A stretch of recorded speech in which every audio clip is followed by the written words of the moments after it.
လိုမျိုး TikTok မှာကားပြနေုံနဲ့တင် customer တွေရောက်လာမယ်လို့ထင်နေရလား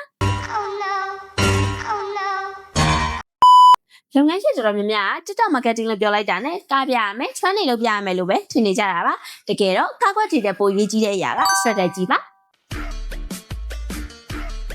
ဟဲ့ကားရကျင့်ပါနေလို့ view တွေတိုင်းရှိတက်သွားရင်တော့မှအဲ့ဒီ viewer တွေကိုကိုယ့်ရဲ့ customer ဖြစ်လာအောင်ပြောင်းလဲပေးမယ် content funnel strategy မရှိဘူးဆိုရင်အပင်ပန်းခံရိုက်ထားသမျှအလကားပဲဒါကြောင့် TikTok ပေါ်မှာရေးရှိခိုင်းမာတဲ့ branding တစ်ခုတည်ဆောက်ဖို့ဆိုရင်ကိုယ့်ရဲ့ target customer ဘာကိုသိချင်လဲဆိုတော့ pain point ကိုအမိရဖမ်းပြီး value ပေးနိုင်တဲ့ content strategy တစ်ခုရှိဖို့လိုပါတယ်ကဲစနစ်ကျတဲ့ content plan ခိုင်မာတဲ့ branding strategy တွေနဲ့အမှန်ကန် customer တိုးလာအောင် TikTok marketing လုပ်ချင်ပြီဆိုရင်တော့ညီမတို့ရိုးရိုးရှင်းရှင်း marketing agency ရဲ့ TikTok marketing package တွေကိုအရယူနိုင်ပါပြီရှင်